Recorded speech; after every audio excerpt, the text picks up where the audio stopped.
Hello everyone, this is WobblyWallaby. Today I'll be going through Taekwon's advanced runes. I'll be discussing which are important runes and showing some of these runes in action. All of Taekwon's S runes and star runes have third lines, and I'll discuss which ones I think are mandatory for this class.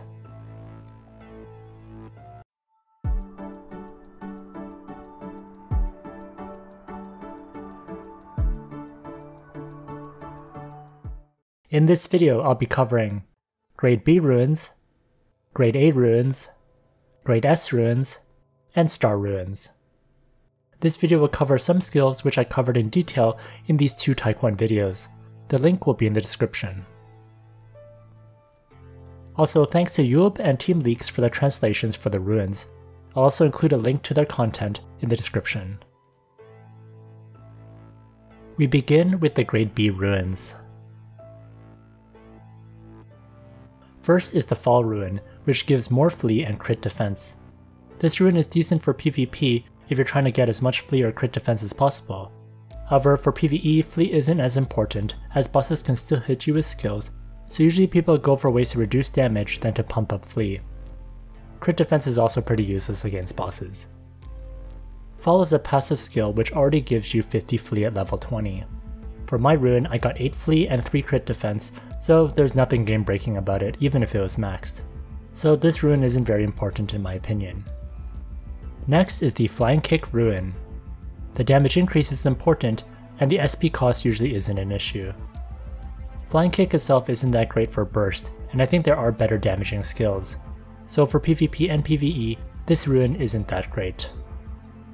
My rune gives a sad 2% additional damage. Here I'm using Flying Kick. It looks cool, but the damage isn't that insane. Next is the Rest runes. Happy Rest helps you with SP recovery, and Peaceful Rest helps with HP recovery. It is activated when you sit down. Here's the skill Peaceful Rest for HP recovery. And here's the Happy Rest skill for SP recovery. My rune has 12% SP recovery, which isn't bad. The SP recovery is one of the more useful ones, especially with a party, and if you invest in the Aesir monument nodes, then you'll continue recovering even when you're interrupted, which is unlike the HP recovery. Here I sit down to recover. The HP and SP start to recover. If I suddenly stand up and move around, the HP recovery is interrupted. I find this rune to be decent, but definitely not great. Next are the Grade A runes. This is a calendar rune, which gives you more def or mdef depending on whether the day is even or odd. The def and mdef percentage is nice to have, but nothing game breaking. My rune gives me 5.6% def or 5.8% mdef depending on the day.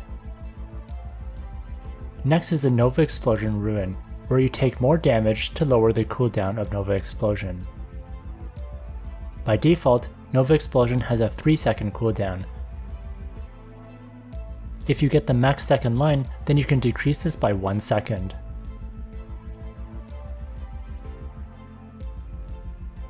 When I hit the dummy, the red indicates that I got hurt for 64,000. Next I add my rune, which damages me 6% more, but I get 0.3 seconds less cooldown on Nova Explosion. I go to the Nova Explosion skill and you can see that cast time reduction.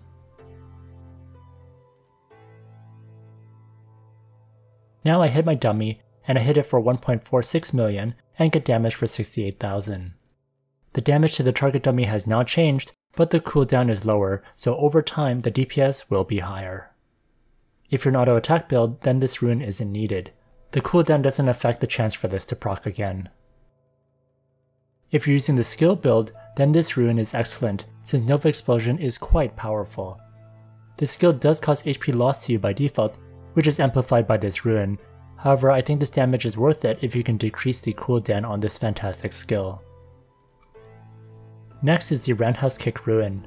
The important line is the damage percentage. This will help your auto attack and skill build do more damage. The second line doesn't really matter since the 1 meter range is still very short. For the skill build, I think other skills outshine this, so I think this is only good. For the auto attack build, this will give you additional damage when this procs with the Roundhouse Kick stance, so I think this is really good for auto attack. Here I am in Valhalla Ruins and I hit a monster for 2.6 million damage. Next, I equip the Rune with a 17.3% damage increase and a 0.1 increase in range. After I hit the same monster type for 3 million. Next is the Sprint Rune. The damage reduction is nice, but the real amazing thing about this rune is the status lasting up to 10 seconds after attacking. Sprint by default stops after you attack. It is a great movement speed buff since you can go 30% faster, so it's great for boss hunting and PvP. By having the move speed even after an attack, it ends up making Sprint amazing. Here's my rune. I have a 5-second extra effect. I cast Sprint. My movement speed is at 198%. Next, I attack. Then I observe my move speed, and after 5 seconds it goes back to 168% as the sprint effect wears off. Next are Grade S runes. Starting from here, all runes have a percentage chance probability lines, which is quite insane. You're going to need a lot of luck to roll for these. First is the auto attack rune. The third line is mandatory for auto attacking Taekwons. That takes away the Taekwon animation when a kick procs, which means you'll be doing more damage. The damage per 10 agi is also pretty insane. You'll want to get great value for all the lines since this rune is very overpowered. This is, unfortunately, one of the runes that will gatekeep people from playing auto attack Taekwons. If you do not have the third line, I would not recommend you play auto attack Taekwon. First, I show the auto attack kick proccing without the rune. The animation is very slow and delays your next auto attack hit.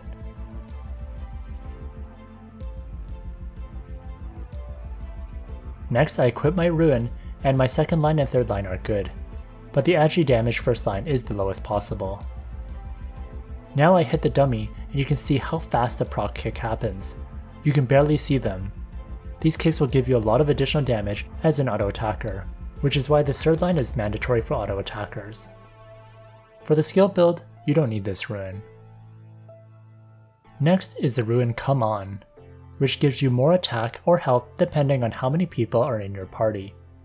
The third line gives the Come On effect to all teammates, which is really good for auto attackers. At level 10, Come On gives you 300 auto attack per person, which is quite a nice boost.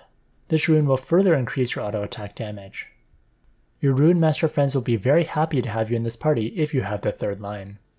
My rune gives me 41 more damage for auto attack, but the real important part is the third line, since the skill Come On is quite powerful just by itself. I don't, however, think this is a mandatory rune to have, this is just a nice to have for other party members. Next is the Comfort of the Sun and Moon rune. The second line and third line are amazing. Being able to get a longer duration on this broken skill is great. Also, having the Endure status is insane. I think this is fantastic for both PvE and PvP, and an excellent rune for you to try and get.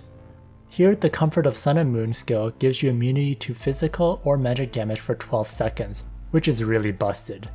If you get the Endure effect and higher duration, then this gets even more overpowered. I think this is one of the skills that may be a bit too broken for this class, but we'll see what the devs do about it. Here I am with the rune equipped, I get 2.5 seconds more duration. And I have the third line. In Oracle Dungeon, I get hit and you can see me flinching. Then I cast Comfort of the Sun and Moon. The rune lets me move around a lot easier since I'm not flinching to the hits anymore. This is really nice for PvP since flinching is a pain. Next is the Cosmic Fusion rune. The third line is amazing since it lets you hit without being dodged or blocked. This is a must-have for PvP. For PvE, most of the bosses don't have anything that can be blocked or dodged, so I don't think this is actually that great for that. The second line is great too since you won't die when you're at 20% health. Using Cosmic Fusion does have its risks, but the damage to the monsters or players is really good, so I think it's worth it. My rune gives me -5% for HP, so I'll die at 15% HP instead. Here I activate Cosmic Fusion. Then I summon a creature and hit it, and it won't miss.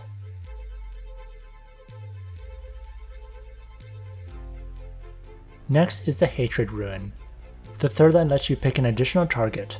By default you can only get one Hatred of the Sun mark and one Hatred of the Moon mark. Having an extra one is insane since both skills are quite good. The passives for these skills explains what it does. Hatred of the Sun marks gives 50% more damage to the target. Hatred of the Moon gives you damage reduction 30% from this target. I activate my runes and I'll be demonstrating the Hatred of the Sun. I get 11.7% more damage as well. First I hit the Wandering Spirit for 4.7 million.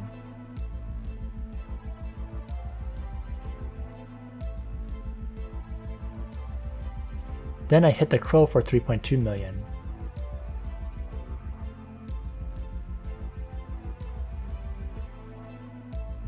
I use Hatred of the Sun on the Crow and then hit it for 5 million now. Now I have to wait a long time for the cooldown to go away.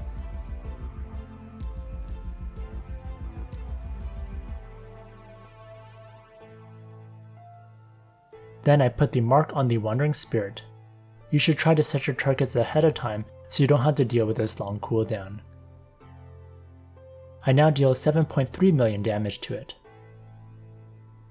Next I show hitting both units again, the damage is boosted for both, which means the extra targets are working. I won't show the Hatred of the Moon since the effect will be the same, you'll be able to choose 2 targets instead of just 1. Next is the Star Retrograde Rune. The first and third lines are insane. Both add great survivability, so I think this is an amazing rune for auto attack and skill builds. This is also very useful for PvE and PvP. By default, Star Retrograde gives you only 1 second of immunity and no health gain. So to be able to get a high first line and potentially get 2 seconds is insane. Here is my rune, it has an extra 0.5 seconds of immunity. Here I'm being hit by the Fantastic Dragon. I take a ton of damage, but then I use Star Retrograde and I recover a lot of HP. This skill is definitely a lifesaver and one you should definitely try to get. Next is the Warmth of the Star. The third line is supposed to trigger Cosmic Fusion, but I could never get this to happen. I tried many times against monsters, bosses, and the target dummy, and I never got the Cosmic Fusion buff. As a result, I think this rune is bugged right now, and I can't demonstrate anything meaningful. For example, here I show my rune with the third line. Then I cast Warmth of the Star, but no additional Cosmic Fusion buffs ever occur. The damage remains the same, and I don't see the Cosmic Fusion in my status bar.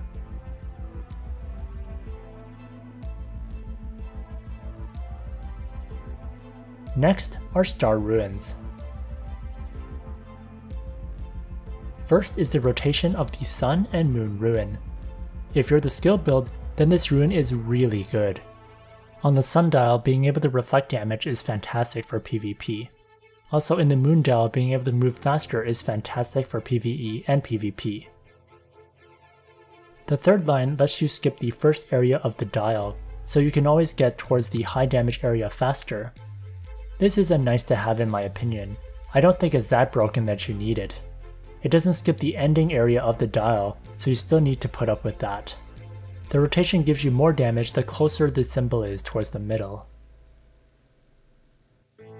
You can see by default the Sun starts at the bottom and slowly moves up.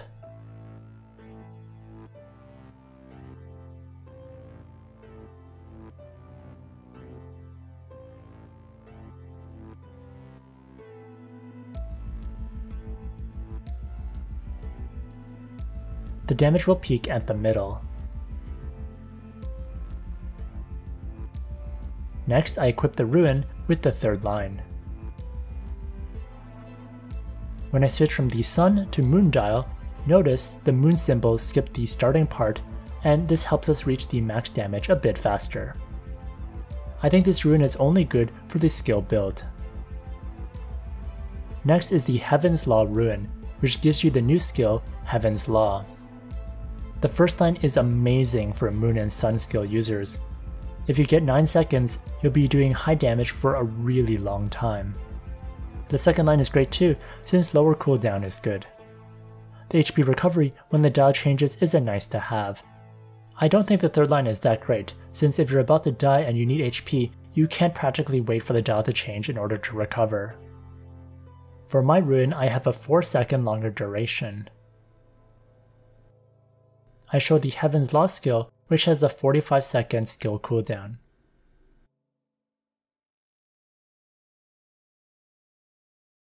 Here I show the Sun dial going towards the end. Then I use the skill.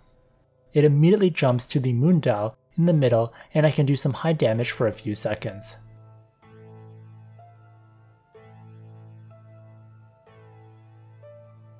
For the third line, here I am about to die. Then the dial changes and my HP recovers fully. Still not very practical in my opinion. Finally is the Vientiane Starfall Rune.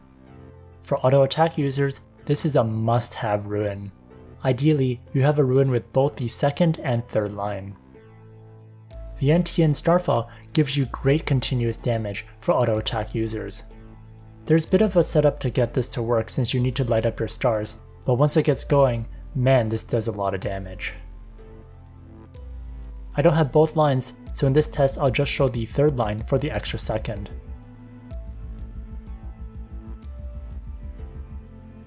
I'm at the full 5 stars, and then I unleashed the Vientiane Starfall for a ton of damage. 21 million per hit is definitely no joke. It is hard to compare which rune is better since my first line is different, so just try your best to get a high first line and then hope that you get either the first, second, or both lines. Taekwon runes are incredibly important for playing this class, and I wish you luck with your rolls. If you enjoyed this video, please like, comment, and subscribe.